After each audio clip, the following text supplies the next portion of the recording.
Friends ఇవి వచ్చేటప్పటికే Vivo V70 series. Previous 3 generation phones లో మనకి కేవలం ఒకే ఒక ఫోన్ ఉండేది, V50 అని V60 అని చెప్పి. బట్ ఈసారి మనకి ప్రోని వీళ్ళు వచ్చేటప్పటికి ఇలైట్ అనేటువంటి పేరుతో రీప్లేస్ చేస్తూ ఈసారి ఈ సిరీస్ లో 2 స్మార్ట్ ఫోన్స్ తీసుకొని రావడం జరిగింది. రెండిట్లో మీకు పెద్ద డిఫరెన్స్ అయితే ఉండదు, ఒక ప్రాసెసర్ అండ్ కెమెరాలో మాత్రమే. V70 వచ్చేటప్పటికే Qualcomm Snapdragon 7 Gen 4 వస్తే ఇది 8s Gen 3 ప్రాసెసర్ తో మనకి రావడం జరుగుతుంది. అండ్ కెమెరాస్ అన్ని సేమ్ ఉంటాయి, కాకపోతే మనకి వివో V70 ఇలైట్ లో మనకి మ్యాక్రో ఫోటోగ్రఫీ ఇచ్చారు. సో దీంట్లో మనకి అలాంటి ఫోటోగ్రఫీ ఆప్షన్ అయితే ఇవ్వలేదు, అంతే తేడా. మైనర్ చేంజెస్ అంతే, పెద్దగా మీకు డిఫరెన్స్ అయితే ఏమి ఉండదు. కాకపోతే వీళ్ళు మనం ఇస్తున్నటువంటి ఫీడ్బ్యాక్ ని తీసుకొని, అంటే ఓన్లీ కెమెరా సెంట్రిక్ కాకుండా కొంచెం గేమర్స్ ని కూడా దృష్టిలో పెట్టుకొని లాంచ్ చేసామని చెప్తున్నారు. అండ్ వీడియోని స్టార్ట్ చేయబోయే ముందు ఈ 2 మొబైల్ ఫోన్స్ కి సంబంధించినటువంటి డీటెయిల్డ్ అన్బాక్సింగ్ వీడియో మన ఛానల్ లో పోస్ట్ చేశాను, చూడకపోతే ఒకసారి కార్డ్స్ లో చూసేసేయండి. అలాగే దీన్ని ఒప్పో రెనో 15 తో కంపేర్ చేస్తూ కూడా ఒక వీడియో పుష్ చేశాను, ఒకవేళ చూడకపోతే అది కూడా కార్డ్స్ లో వదిలేస్తాను. Simply do have a look on that. ఆ 2 వీడియోస్ చూసారంటే మీకు ఒక క్లారిటీ వస్తుంది. దాని తర్వాత ఈ వీడియో చూసారు అన్నట్లయితే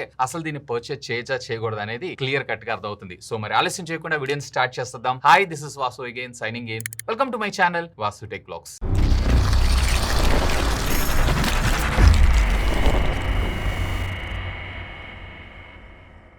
ఫస్ట్ ఆఫ్ ఆల్ ప్రోస్ గురించి మాట్లాడుకుందాం. దీంట్లో నాకు బాగా నచ్చింది ఈ 2 mobile phones. Of course same కాబట్టి రెండిట్లో మీరు సేమ్ ప్రోస్ అండ్ కాన్స్ ని కన్సిడర్ చేయొచ్చు. సో ఫస్ట్ ఆఫ్ ఆల్ ఆ డిజైన్ అండ్ బిల్డ్ ఏదైతే ఉందో ఫెంటాస్టిక్. మనకి అల్యూమినియం గ్రేడ్ మెటల్ బాడీని మనకు బిల్డ్ చేయడంతో పాటు ఫ్రంట్ వచ్చేటప్పటికి వీళ్ళు స్కాచ్ సెన్సేషన్ గ్లాస్ ని, అలాగే రేర్ వచ్చేటప్పటికి డిపెండ్స్ అపాన్ మీరు సెలెక్ట్ చేసుకునే దాన్ని బట్టి గ్లాస్ అలాగే ఫైబర్ గ్లాస్ రావడం జరుగుతుంది. బట్ 2 కూడా చేతిలో ఇన్ హ్యాండ్ ఫీల్ ఏదైతే ఉందో చాలా ప్రీమియం అనిపిస్తాయి. అండ్ గోల్డెన్ గ్రిప్ సైజ్ లో మనకి రావడం జరుగుతుంది. అంటే 6.59 ఇంచెస్ కి సంబంధించినటువంటి స్క్రీన్. అంటే అలా అని చెప్పి చిన్న స్క్రీన్ ఉన్నటువంటి మొబైల్ ఫోన్స్ కాదు, పెద్ద స్క్రీన్ ఉన్నటువంటి మొబైల్ ఫోన్స్. 6.9 మనం హైయెస్ట్ చూస్తుంటాం, అలాగే 6.1 మనం లోయెస్ట్ చూస్తుంటాం. ఇది వచ్చేటప్పటికి ఇన్ బిట్వీన్ 6.59 ఇంచెస్ గా మనకు రావడం అనేది జరుగుతుంది, విచ్ ఇస్ ఫెంటాస్టిక్. అండ్ బ్యాటరీలో కూడా ఈవెన్ దో ఇవి అంత పెద్ద హెవీగా లేకపోయినా and at the same time compact గా ఉన్నా గానీ, సో వీటిలో మీకు 6500 mAh ఆఫ్ ద బ్యాటరీ ఇచ్చారు కాబట్టి ఎలాంటి సిచ్యువేషన్ లో అయినా కానీ మీకు ఏ డే ఆరామ్సే బ్యాటరీ బ్యాకప్ రావడం జరుగుతుంది. సో సైజ్ దగ్గర, బ్యాటరీ దగ్గర వీళ్ళు ఎలాంటి కాంప్రమైజ్ అయితే కాలేదు. ఇక దీంట్లో మరొక ప్రో ఎలిమెంట్ విషయానికి వచ్చారంటే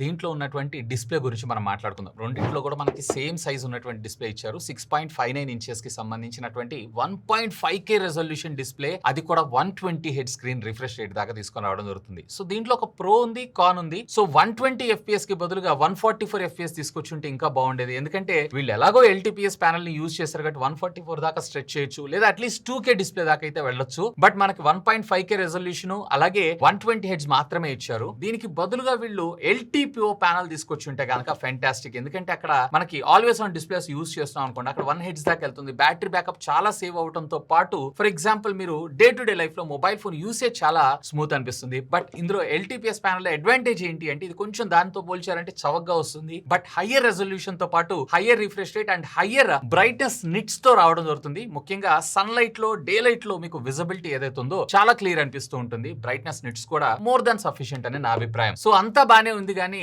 నాకు కొంచెం LTPO ప్యానల్ తెచ్చి ఉంటే కనుక ఈ బడ్జెట్ సెగ్మెంట్ లో, ఎందుకంటే తక్కువ ప్రైస్ ఏం కాదు, ఇది వచ్చేటప్పటిగా మీకు సుమారుగా 46,000 రూపాయల దాకా రావడం జరుగుతుంది. ఇది 52,000 రూపాయలకు రావడం జరుగుతుంది. సో ఆ బడ్జెట్ సెగ్మెంట్ లో ఖచ్చితంగా మనం LTPO ప్యానల్ డిజర్వ్ చేస్తామని నా అభిప్రాయం. మీరేమనుకుంటున్నారు? లెట్ మీ నో, కామెంట్ చేయండి. ఇక మరొక ప్రో ఎలిమెంట్ విషయానికి వచ్చారు అన్నట్లయితే కనుక వివో V సిరీస్ గురించి నేను స్పెషల్ గా చెప్పాల్సిన అవసరం లేదు. కెమెరా డిపార్ట్మెంట్, కెమెరాస్ లో మాత్రం ఎలాంటి మార్పు లేదు, అన్నిటిలోనూ సేమ్ సెన్సార్స్ ని వీళ్ళైతే యూజ్ చేశారు. ముఖ్యంగా పోర్ట్రేట్ లవర్స్ ఉంటారు చూసారా, సో అలాంటి వాళ్ళకి మాత్రం ఇది ఫెంటాస్టిక్. ముఖ్యంగా 3.5x లో మీరు క్యాప్చర్ చేసేటువంటి ఫోటోగ్రాఫ్స్ ఏవైతే ఉన్నాయో ఇవన్నీ కూడా మీకు చాలా బాగా అనిపిస్తాయి. అండ్ బ్యాక్గ్రౌండ్ డెప్త్ ఎఫెక్ట్ గానీ, బుకే ఎఫెక్ట్ గానీ ఇవన్నీ కూడా ఫెంటాస్టిక్. ముఖ్యంగా 85mm 100mm తో మీరు ఫోటోస్ క్యాప్చర్ చేస్తున్నారు అంటే ఈ బడ్జెట్ సెగ్మెంట్ లో జైస్ తో కొలాబరేషన్ తీసుకొచ్చారు చూసారా, ఇది మాత్రం ఫెంటాస్టిక్. సో మీరు చూసినటువంటి పిక్చర్స్ అన్ని కూడా దీని ద్వారా క్యాప్చర్ చేసినాయి. ముఖ్యంగా ఒకవేళ మీరు కనుక పోర్ట్రేట్ లవర్ అయినట్లయితే, అలాగే almost DSLR lover, social media ready post కోసం ఫోటోగ్రాఫ్స్ తో వర్క్ చేసేటువంటి ఒక స్మార్ట్ ఫోన్ చూస్తున్నారు అన్నట్లయితే కనుక డెఫినెట్లీ దీన్ని కన్సిడర్ చేయాలి. అఫ్ కోర్స్ ఇదే కెమెరా డిపార్ట్మెంట్ లో ఒక కాన్ కూడా ఉంది, దీని గురించి మనం కాన్స్ లో అయితే మాట్లాడుకుందాం. సో కెమెరా డిపార్ట్మెంట్ లో కూడా బిగ్ చెక్, ఈవెన్ ఫ్రంట్ అలాగే రేర్ లో కూడా. అండ్ ఏ సహాయంతో వీళ్ళు డిఫాల్ట్ గా మనకు కొన్ని ఫీచర్స్ అయితే ఇచ్చారు. అఫ్ కోర్స్ ఇవి కొన్ని రోజుల వరకు మాత్రమే. ఫర్ ఎగ్జాంపుల్ మీకు రోజ్ ఫ్లవర్ పెటల్స్ ఉంటాయి చూసారా, సో అవి ఒక షవర్ లాగా పడేలాగా, అండ్ దీంతో పాటు ఏని యూజ్ చేస్తూ ఇప్పుడు రాబోయేటువంటి అప్కమింగ్ హోలీకి సంబంధించినటువంటి ఇమేజెస్ ని జనరేట్ చేస్తుంది. బట్ ఇవాళ రేపు ప్రాక్టికల్ గా రియల్ వరల్డ్ లో చాట్ జీపీటీనో లేదా గూగుల్ జెమినైనో యూజ్ చేసి మనం వీటన్నిటిని క్రియేట్ చేస్తాం కాబట్టి ఇదేం పెద్ద ప్రో ఏం కాదని నేను అనుకుంటున్నాను. బట్ ఓకే, బై డిఫాల్ట్ గా మనకు ఫిల్టర్స్ ఇచ్చారు కాబట్టి ఇది ఇంకా బెటర్ గా మనకు ఆప్టిమైజ్ చేయడం జరుగుతుంది. బట్ ఇవి వాడాలంటే మాత్రం ఖచ్చితంగా మీకు ఇంటర్నెట్ ఉండాలి. దీని అయితే మీరు గుర్తుపెట్టుకోండి. ఇక మరొక ప్రో ఎలిమెంట్ విషయానికి వచ్చారంటే of course for example performance wise గా చూస్తున్నా లేదా కెమెరా సెంట్రిక్ గా చూస్తున్నా రెండిటికి మనం యూజ్ చేసేటప్పుడు ఎక్కువగా కన్సూమ్డ్ అయ్యేది బ్యాటరీ. సో అలాంటి సందర్భాల్లో బ్యాటరీ దగ్గర కూడా వీళ్ళు కాంప్రమైజ్ కాకుండా మనకి 6500 mAh ఆఫ్ ద బ్యాటరీని తీసుకొచ్చారు 90 watts of fast charging technology తోటి. సో ఇందులో కూడా ఒక కాన్ ఉంది, దీని గురించి మనం కాన్ లో మాట్లాడుకుందాం. బట్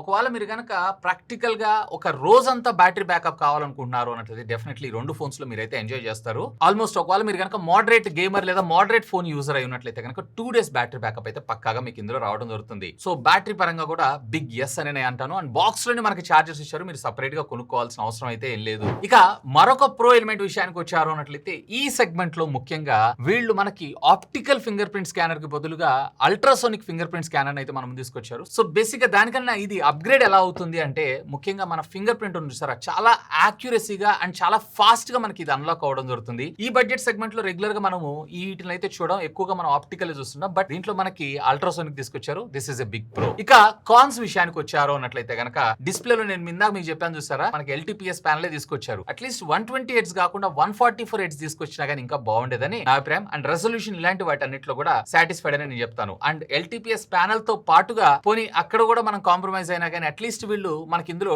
డాల్బీ విజన్ లాంటి ఫీచర్ ని యాడ్ చేస్తుంటే కనుక రియల్లీ వర్త్ ఫర్ మనీ అనే నా అభిప్రాయం. ఇక మరొక కాన్ విషయానికి వచ్చారంటే ఛార్జింగ్ డిపార్ట్మెంట్ లో. సో మనకి ఇంత బడ్జెట్ పెట్టిన తర్వాత కూడా వీళ్ళు వైర్లెస్ ఛార్జింగ్ టెక్నాలజీ తీసుకుని రాలేదు. ఒకప్పుడు అంటే వైర్లెస్ ఛార్జింగ్ అంతగా డెవలప్ కాలేదు, కానీ ఇప్పుడు ఆల్మోస్ట్ ప్రతి చిన్న కార్స్ లో కూడా మనకి వైర్లెస్ ఛార్జింగ్ అండ్ చిన్న చిన్న రెస్టారెంట్స్ లో కూడా మనకి వైర్లెస్ ఛార్జింగ్ ప్రొవైడ్ చేస్తున్నాం. ముఖ్యంగా ఎయిర్పోర్ట్స్ ఇట్లాంటి వాటిలో కూడా వైర్లెస్ ఛార్జింగ్ ప్రొవైడ్ చేస్తున్నారు. కాబట్టి అలాంటి సందర్భాల్లో కూడా మనకి వైర్లెస్ ఛార్జింగ్ సపోర్ట్ తీసుకొచ్చి ఉంటే ఇంకా బాగుండేదని నా అభిప్రాయం. 90 watts is more than enough, but దాంతో పాటు వైర్లెస్ కూడా ఇంటిగ్రేట్ చేస్తుంటే ఇంకా బాగుండేదని నా అభిప్రాయం. ఇక మరొక కాన్ విషయానికి వచ్చారంటే యూజువల్ గా ఇవన్నీ కూడా కెమెరా సెంట్రిక్ గానే ఎక్కువగా మనం చూస్తుంటాం. బట్ ఈసారి మన పెర్ఫార్మెన్స్ అని చెప్పి తీసుకొచ్చారు. కానీ ఇందులో మనకి Qualcomm Snapdragon 8s Gen 3 processor మన ముందు తీసుకొచ్చారు. బానే ఉంది, బట్ ఇంకొంచెం పవర్ఫుల్. ఎందుకంటే ఈ బడ్జెట్ సెగ్మెంట్ లో rest of the brands like ఒకవేళ మీరు ఐకు చూసారు అన్నట్లయితే కనుక 8 Gen 5 ప్రాసెసర్ కూడా మనకి ఇక్కడ వీళ్ళు ప్రొవైడ్ చేస్తున్నారు. కాబట్టి సో వీళ్ళు ఇంకొంచెం బెటర్ గా అంటే నాట్ ఓన్లీ కెమెరా ఇంకొంచెం పవర్ఫుల్ గా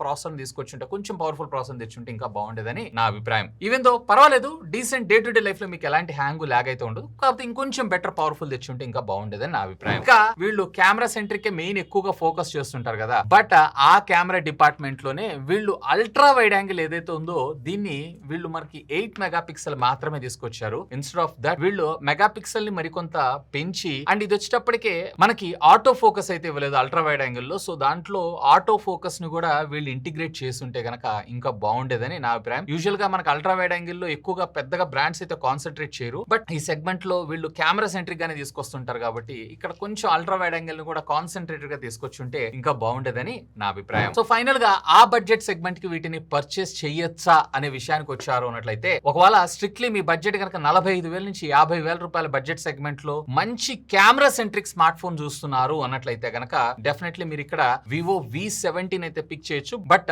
మీరు ఇక్కడ కొన్ని వాటికి అయితే కాంప్రమైజ్ అవ్వాల్సి ఉంటుంది. లైక్ ఇందులో మీకు ultra wide angle nominal and దీంట్లో మీకు మ్యాక్రో ఫోటోగ్రఫీ అయితే ఉండదు, ఇలైట్ లో మాత్రమే ఇచ్చారు. అండ్ వైర్లెస్ ఛార్జింగ్ ఫీచర్ కూడా ఇవ్వలేదు. So if it is okay, వీటన్నిటికీ నాకేం పెద్దగా నేను యూజ్ చేయనన్నా అంటే గనక డెఫినెట్లీ ఆ బడ్జెట్ సెగ్మెంట్ లో జైస్ కొలాబరేషన్ తో one of the best camera centric smart phone అనే నా అభిప్రాయం. ముఖ్యంగా కాంటెంట్ క్రియేటర్స్ ఉంటారు సరే, అలాంటి వాళ్ళందరూ కూడా ఎంజాయ్ చేస్తారు. లేదన్నా నా బడ్జెట్ ఇంకొక 5,000 దాకా నేను స్ట్రెచ్ చేస్తాను, కెమెరాతో పాటు కొంచెం నాకు పెర్ఫార్మెన్స్ ఓరియంటెడ్ గా కూడా చూస్తున్నాను అన్నట్లయితే గనక అఫ్ కోర్స్ దీంట్లో ఆల్టిక్స్, బట్ ఇక్కడ కూడా మీరు అదే అల్ట్రా వైడ్ యాంగిల్ కి అలాగే వైర్లెస్ ఛార్జింగ్ టెక్నాలజీకి అయితే కాంప్రమైజ్ అవ్వాల్సి ఉంటుంది. అండ్ బై ద బై దీంట్లో మనకి USB 2.0 నే ఇచ్చారు. USB 3.1 తీసుకొచ్చుంటే, ఎందుకంటే ఆల్మోస్ట్ 50,000 రూపాయల బడ్జెట్ దాకా వెళ్తుంది కాబట్టి సో USB 3.0 తీసుకొచ్చుంటే ఇంకా బాగుండేదని నా అభిప్రాయం. ఎనీవే ఈ రెండు ప్రొడక్ట్స్ సంబంధించినటువంటి లింక్స్ ఈ వీడియో కింద ఉన్నటువంటి డిస్క్రిప్షన్ లో ప్రొవైడ్ చేస్తాను. Feel free to use my links. That's all for today. This is Vasu signing off. Have a great day.